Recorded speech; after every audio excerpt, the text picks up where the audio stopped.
everyone. I'm Tom Murphy, and this is Trinidad Now on Trinidad Times TV. You can see us on YouTube on Trinidad Times TV 71. With me today, running for City Council, and I just want to make sure I say this right, so I'm looking over here. It's Thomas Anthony Kosovich Jr. Yes, sir. All right. Thank you, Thomas. Tom, you're new to the political arena in Trinidad, I believe. I've been kind of active here, and I don't recall, our crossing paths. So this is your first venture into city government? Yes, sir. Yes, sir. Or any government, I guess I should say. Yes. So I'm going to say to you what I've done to everybody else is I've given you the questions before and giving you some time to look at them, so that you don't get any unexpected questions coming your way. So we're gonna jump in and start with. So why are you running for city council? The reason I'm running for city council is because I really didn't see any, in my generation, trying to run for city council, and that was a big thing for me. And also, probably on later points that I'm going to make is the homeless and everything, and seeing my friends be homeless and whatnot. So I thought I could probably make a difference, Right. Yeah. Interesting. Have you, this is kind of veering off a little bit, have you been to some city council meetings? I believe that you Yes, have. I have. Yes. Okay. Several I have. Yes. Okay. Yeah, I recall seeing you because either I'm there or Zach is there. So we've been covering it for about 20 years now. What is your most valuable experience you're bringing to the table, and how will this experience benefit the city? Well, I'm a hard worker, and I've always strived to do better in everything, and I believe that Trinidad can do better with a few select things, you know what I mean? Mm-hmm. And I bring to the table that I used to work in entertainment. I'm an artist. I do music, and that's a big part of this community currently. And we could build those up and bring them to the forefront, because we just can't keep depending on the gas and the marijuana industry as we have been for the last few years, because it's starting to see its way out, right, with other states legalizing and everything like that as well too, and gas companies pulling out and all that. True. So are you a native to Trinidad? That's what. Yes, sir. Born and raised here. I grew up in Boncarbo as a rancher. The Kosovich family. My grandpa was a teacher at the college. My great-grandpa was a miner in the coal mines. And my dad was a postmaster and a mechanic up in Boncarbo. So I'm from the area, been around the area for a while.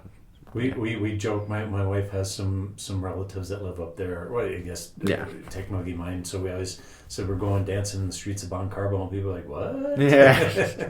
It's a friend's house that's up there. We would go up there and hang out, and so I know Boncarbo pretty well. Yeah. It's my old stomping grounds, all the way from Primero all the way to Trinidad. So yeah. Oh, good. I grew up in this area. Good. Did you graduate from Primero then? Holy Trinity Academy. Oh. Yes. Oh, okay. I went to TC before it shut down in 2006. Academy. Okay. Well, right. Okay. Yeah, Holy Trinity Academy, the little school that's in the old Chronicle News building right now. Right. Yeah. It was Holy Trinity School, for all those years. Okay. Yeah. Interesting. Okay.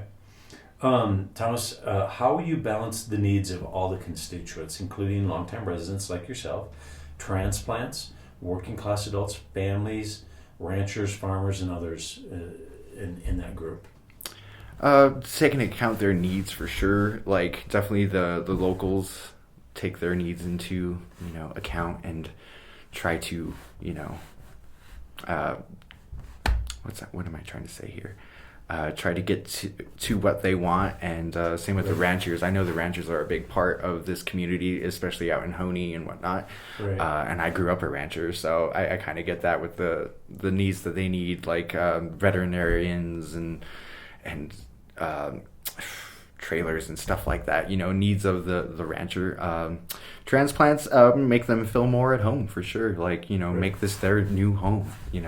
That's all we can do. We can't really make it exactly the way they would want it, but we could welcome them in and bring them in and show them that we're a caring community and we want to do our best. Right. I think that's one of the things I followed up with other candidates is we have people. I mean, if you're a multi-generation person here, and then we have people who just move here, mm-hmm. and I know it's frustrating for some people that just move here, going, because to me, I think there's kind of a sense of entitlement sometimes for some people that have been here generationally. Of course, yes. And then the people that are new is saying, yeah, but we're contributing. Yes. And some of those people will come to city council and they want to be heard. Yes. And sometimes I think there's a frustration there with the newcomers of like, they don't even listen to us. So if you're sitting up there and get elected to city council, will you be able to listen to people that maybe don't have your family history? Yes, of course. I mean, everybody's opinions matter, of course. Like, why wouldn't I do that? Like, just because I'm from here doesn't mean I'm going to put them down because they're new, Right. I want to make them feel welcome and make them feel like they have a home here. Right. Yeah, and not push them away because we're all family here. We're all in the same boat, Right. So. Okay. All right. Next question: how will you deal with inter-council conflicts, citizen conflicts, which we just kind of talked about? Well, not necessarily. That was generational. And what does conflict resolution look like to you? I mean, conflict resolution, like we're doing right now, sitting down and talking about it. Right. I mean, we're all adults here, and we need to figure out our problems in a decisive way that, doesn't teeter to the right or to the left. We have to find a nice balance of that. We can't just be butting heads all the time about this and that and the other. Right. We have to come together and make our community better, In some cases, Tom, because I've been filming for a long time, there's some disagreements amongst council members. Yes. I don't want to say at times it got real heated, but at times there's some real difference of opinions. How are you with like that type of personal conflict? If somebody's next to you and you guys vote differently and you have a strong disagreement, how would you handle that? They chose their route. I chose mine. I mean, it is all in a matter of our personal opinions, and we can't make people change their minds on the spot and everything like that. I mean, maybe down the road something will change that made their opinion right or that made my opinion right. I mean, It's always going to be that way. I mean, you can't always agree on everything, and you just have to learn to be an adult about it and take into consideration that person's opinion. Okay. Yeah. Okay. So one of the biggest elephants in the room, Mm-hmm. and you addressed this in your opening, is the homeless issue. Yes. And I had written down there. I originally didn't have it on there, but when I was interviewing my first candidate, I was like, "Oh yeah, I forgot the biggest issue in the room." Mm-hmm. With what City Council has done recently, and your experience, what are your thoughts on the homeless issue in Trinidad, and what can you do about it in city?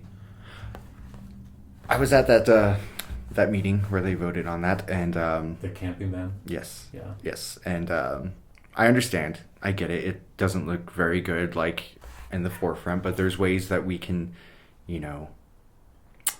make it so that they're not staying in tents. And I personally, I believe there's a lot of buildings that we could use for that, and establish them as I don't want to say halfway home, or rehab, but something similar to that, to where they can get better, get jobs, have a roof over their head, have a shower, bathroom, Right. everything, the basic human needs, Right. because they don't have that right now. I see, I don't know exactly how old she is, but she's pretty old, and she sits out there every day on Main Street, and there's only so much you could do to help these people right now, because there's not really the what's the word? We don't have the capabilities at the moment, if you know what I mean. There's not really a place where they can go. I mean, there was the guy who was handing out food and stuff and preaching to them on Sundays specifically, Pastor Clay. Yes, sir. Still doing it. Yeah, Actually, I believe. that's excellent. I love that. Because he's actually doing something about it and helping them. Even if it is just one day, helping them. Right. I believe we could set something up to where we can have a permanent thing to help them out.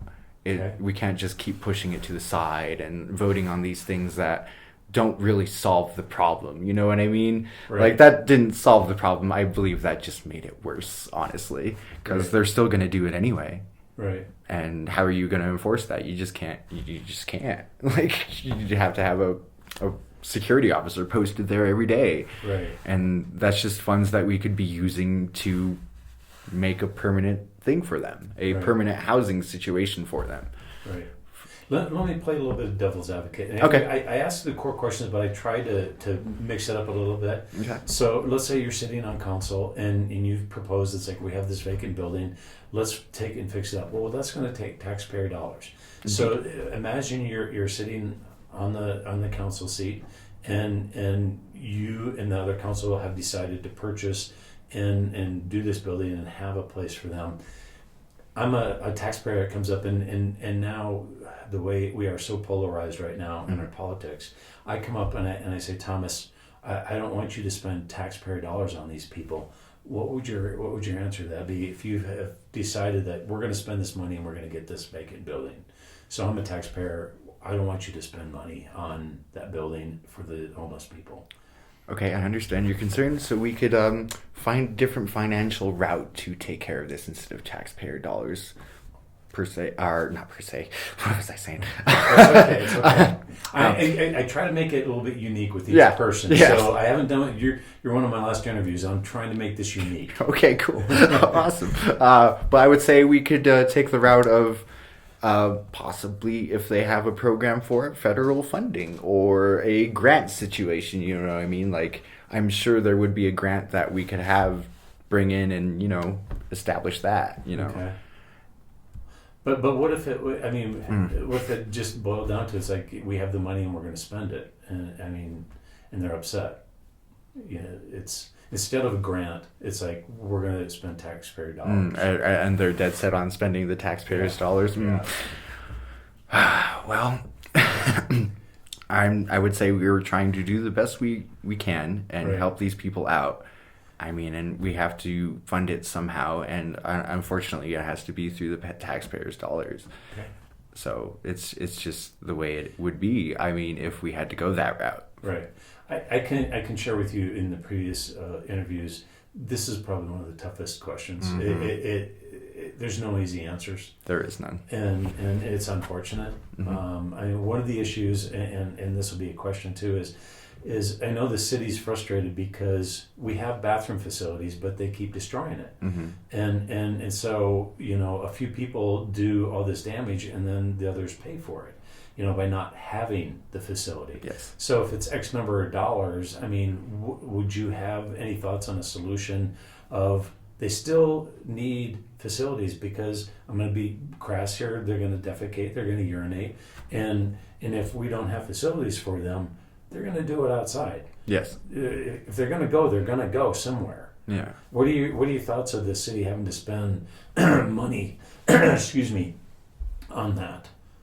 It is unfortunate that they do destroy it, and then they are forced to do in the streets and whatnot, or alleys, or wherever they do.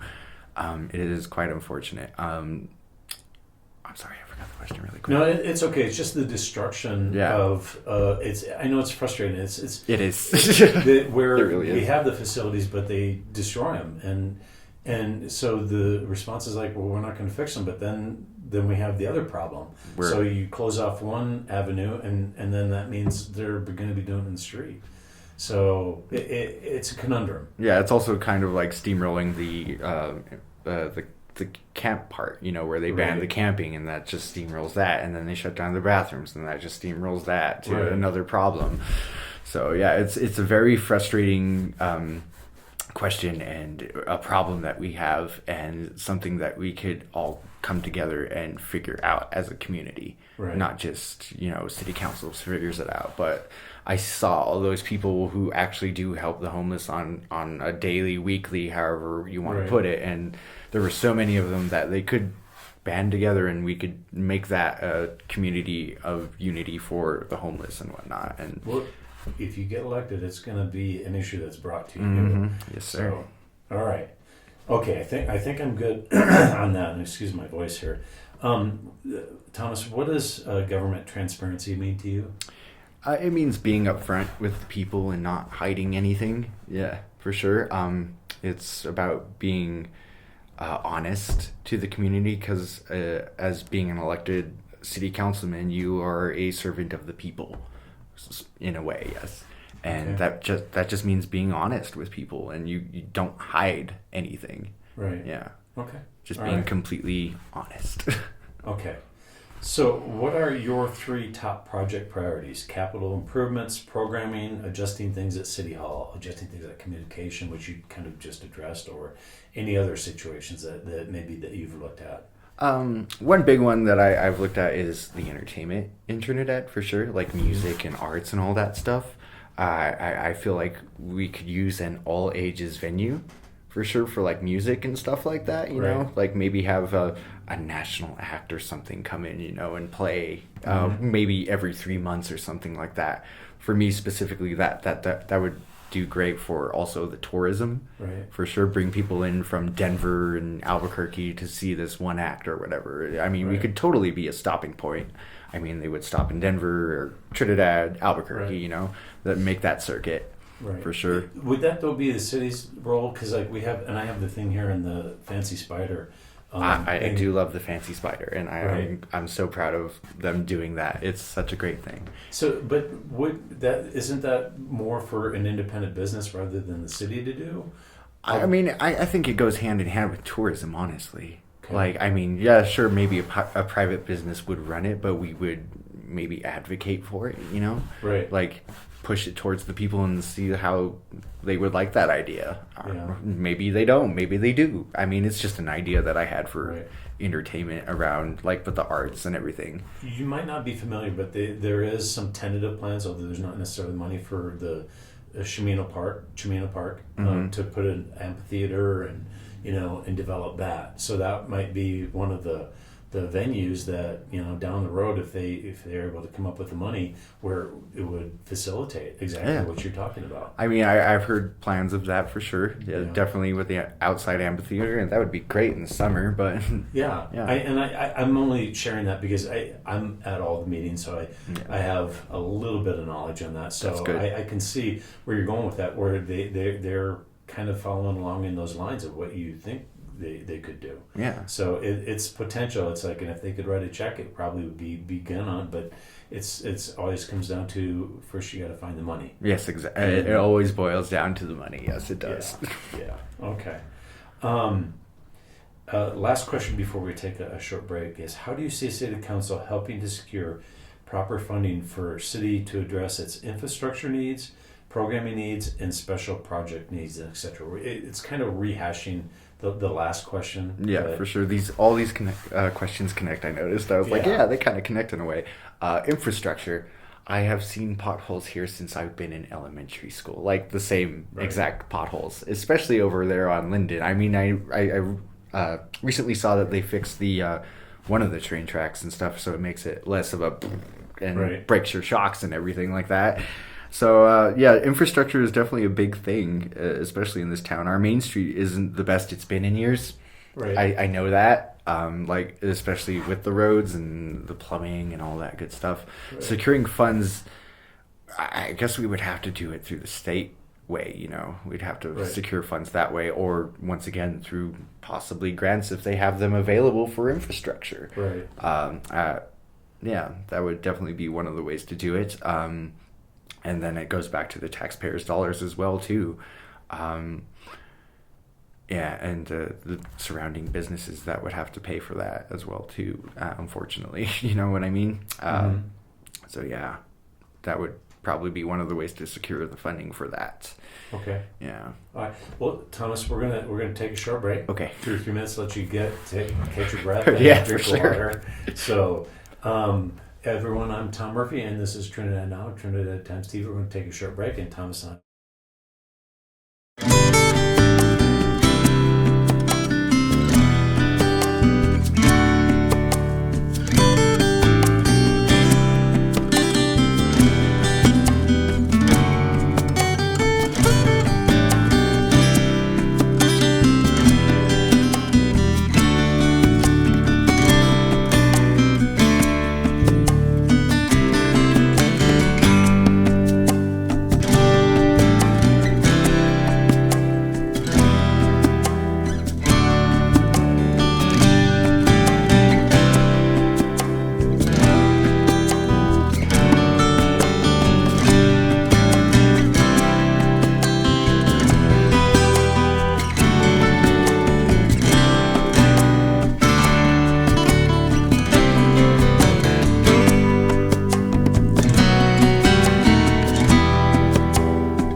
Tom Murphy, and this is Trinidad Now on Trinidad Times TV and on YouTube, Trinidad Times TV 71.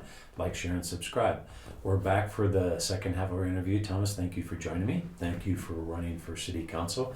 As I said earlier, I'd given you these questions, so you kind of know what's coming. So, what do you see as the future of Trinidad's economy, and what steps would you take to move the city towards that goal during your first 4 years on council? Trinidad has always run and relied on tourism as a big part of their fundraising and whatnot and financial system. As the years have gone by, I have noticed an increase in that because of all the trails and the recent opening of Trinidad State Park over there with Fisher's Peak. And I have yet to be on that trail, but I heard it's amazing, and you could go all the way up to the top. I love that. Also with our bike trails and our river walk that has always been established since I've been in junior high for sure. Right. As if I remember correctly, that's when they built it. The skate park has always been a big part of Trinidad as well too, with the RIP games and everything like that. And I've heard recently that that is also coming back as well, the RIP games. So I'm excited for that because the skate park, yeah. Yes, the skate park. Okay. Yeah, Okay. at the skate park. Yes, and longtime skater, so I'm happy about that. And that's a big part of our community too, is especially with the youth, is skateboarding and rollerblades and all that good stuff. And the mountain biking trails for sure too. I've seen a lot of increase on the trails for sure recently. Again, this is a little bit different than what I've asked others. Let's say it's 4 years from now, and we're looking back, and you got on council. What would you have hoped to have brought to Trinidad that we don't have now, but we will in 4 years after you served? I think it's a little tougher question. Yeah, that is a little bit of a thinker, isn't it? Yes, that's what I'm trying to do here. Make me think. Yes. So we're looking back 4 years later. What's new to Trinidad that maybe wasn't there before?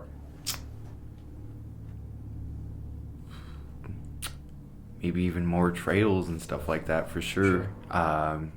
Maybe more local businesses. Okay. That would be excellent. Okay. What else? What else could be here? This is a good one. Good question. I try to make it unique to each person, but I don't want to make it too hard. Yeah, exactly. So, I mean, we're okay. We're going to keep moving on. Yes. Well, actually, no. I just asked that. Again, there's redundancy. So my next question is, what is your overall vision for Trinidad for the next 4 years? So it's. I guess mentally I already was prepared to kind of ask that question. So we're okay. Okay. So. If you've been to City Council, in the last recent past, what projects and accomplishments of this current council do you see as being the biggest benefits to the city's development? I've noticed the sidewalks have been being repaired recently within the last few years, and that's a great thing because the sidewalks haven't always been the best, and the trees bringing them up and whatnot, even though the trees are a good visual thing for Trinidad for sure. I mean, there's a way we could, without knocking down the trees, right. Repair the sidewalk. I've seen it done before, but the fact that they are working on the sidewalks is a great thing. That just makes it so that people can walk around easier, navigate the city a little bit better. Right. That's one of the projects. Another project, I believe they were working on the infrastructure not too long ago as well too, with the pipes on Main Street. Like in front of the well, I do believe, is where they were repairing those.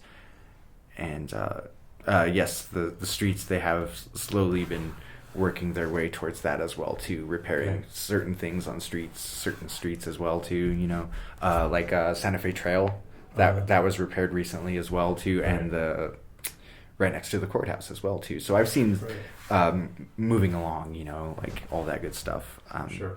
Yeah. So, Tom, and I don't know that I've really specifically asked this of any of the other candidates, but the camping ban is one of the things. Were you in favor of the camping ban or against it? If you're uncomfortable with that, we can leave it off the table. Because I don't know that I've asked that specifically to any of the candidates. It's kind of an interesting topic too, for that for sure. Because camping ban, once again, you don't want it to look bad on your city when somebody's driving through the highway and they just see an entire encampment. But also, you don't want those people to freeze to death. the ones that are in Right. in the camps and whatnot, and have a place to stay. So it's kind of like a weird balance that you got to have. And I guess that just goes back a few questions where we need to Right. establish something where they can have not a permanent residence, but a place to get on their feet. Right. Yes. Okay. So yeah, that's that question for sure. Okay. We're going to veer off into the last part of this, and this is a little bit more personal. Okay. So tell me, what is your biggest success in life? Making it past 27. Just kidding. No, biggest success in life is actually being able to be in this community still and do the things that you like doing. Like, for instance, for me personally, I started playing guitar when I was like 15, and there was like no one in my age group here really that was into like music like how I was and wanted to do a band and stuff. But now I'm also in a band who is also playing Fancy Spider. Okay. And I've been in several bands within the last few years, and it's great to see an influx of music and art in this town for sure. And it's inspired me to start painting again for sure too within the last few years, and it just makes me so happy to see that for sure. Right. And that would be one of my biggest successes, is being able to play music and do art freely in the community. You know? So you see that that's growing here? Yes, Yeah. sir, I do. So is it in part thanks to like the guys at the Well and some other and Trinidad Lounge? Just all the galleries, and yes, the Trinidad Lounge with the music aspect for sure. They are doing such an excellent job there. Right. And I was at a show recently on Friday, and I loved it. Also, yeah, like I said, with the galleries, they're bringing in more artists from out of town for sure. I've seen artists from Santa Fe bring it here. Right. Cody Cool's gallery on Main Street, that's a big one that's been established here for a few years as well too, in Corazon. And the new one that's on Commercial, I forget their name, but I just put my art in there as well too. It's Amanda Palmer and Randy. Oh, right. Yeah. They just opened that. Okay. They're going to be opening it. So Okay. yeah, it's going to be a great thing. So bring in more art, more music. It's definitely a what's the word I'm looking for? A great. It's established, I should say. Sure. It's definitely established in this town. I think one of the unique unique things that you said is getting past 27. I don't know what it is. I read it, and I remember turning 27 for some reason. For some reason, that was an odd milestone. Why, I don't know either. Yeah, me neither. It was like, I'm turning 27. It was a Yeah. long time ago, by the way. But so when you said that, I'm like, I remember that. Yeah. It was an odd milestone that anyway. Well, I was intrigued when you said that. I'm like, I had that same thought. Well, once again, being a musician, it's a big musician thing. Like Jimi Hendrix passed away right. at 27, Janis Joplin, Kurt Cobain, Right. the guitarist from the Minutemen. It's just like one of those things, and you're like, did I make it? Did I make it? And you wake up the next day and you're 28, and you're like, yay! I get it now. Yeah. That makes sense. Yes, Cool. it makes sense. All right. So the opposite of biggest failure. What's your biggest? The opposite of your successes. What is your biggest failure in life? I knew this question was coming too, and I still don't have an answer, but I know I do have failures. I mean, I'm not perfect as a human being, you know. Right. None of us are. We've all failed at some point in our lives. Yeah, that is It's that is okay, a hard because one. You struggle just as other people have too, or they don't really have any.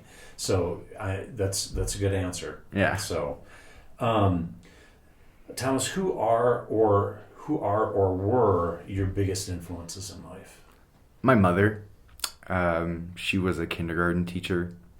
She passed away when I was 15, and I know I didn't have her as long as I would have wanted to in my life, but I did take a lot of inspiration from her with her teachings and whatnot. I mean, she was a kindergarten teacher at Holy Trinity Academy / TC when it was still open, and she was a big time in art. She's one of the main ones who got me into art, and it's why I basically still do it to this day.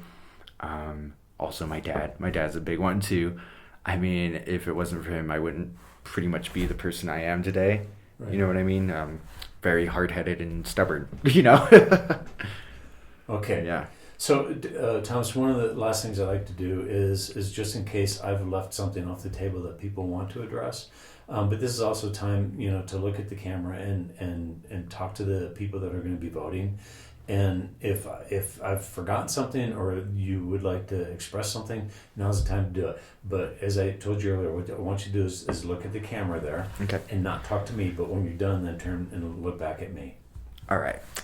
If I would have to say anything to anybody about this upcoming election, is that we could come together as a community and make things better for ourselves. There's always room for improvement, and we could do some improvement, and it will be great for all of us, for sure. All right. So, Thomas, I want to thank you. Yes. I hope that this felt like it went a little bit faster than some of them, but we're just not familiar with each other. Yes. And some people that I've known, it was just a little bit more conversation. So please, but we still ask the same core questions, and I tried to veer off and ask some stuff. And I know there's some other events coming up, and hopefully maybe this prepares you for that too. Yes. And thinking through some of the questions that you're going to be asked. And I want to wish you well. And again, I'm excited because I think we have some good quality people running that really care about this community. And that's really important. So Thomas, thank you. I'm going to wrap it up here, right? Talking to my camera, and we'll call it a day. All right. Sounds All right. good. Thank you for having me. You bet. Ladies and gentlemen, I'm Tom Murphy, and this is Trinidad Now. Like, share, and subscribe to my YouTube channel. And more than anything, and I'm not sure that I said this in any of my other interviews, please get out and vote. We live in a democracy, and it's the most important responsibility that you have is to vote and be active, especially with the polarization that we have now. I don't think at the local level we need to do that. So please, we've got some good candidates. Get out and if I haven't asked the questions that you want to ask, go out and ask them, and so that you're an informed voter. And with that, I'll wrap it up. I'm Tom Murphy, and this is Trinidad Now.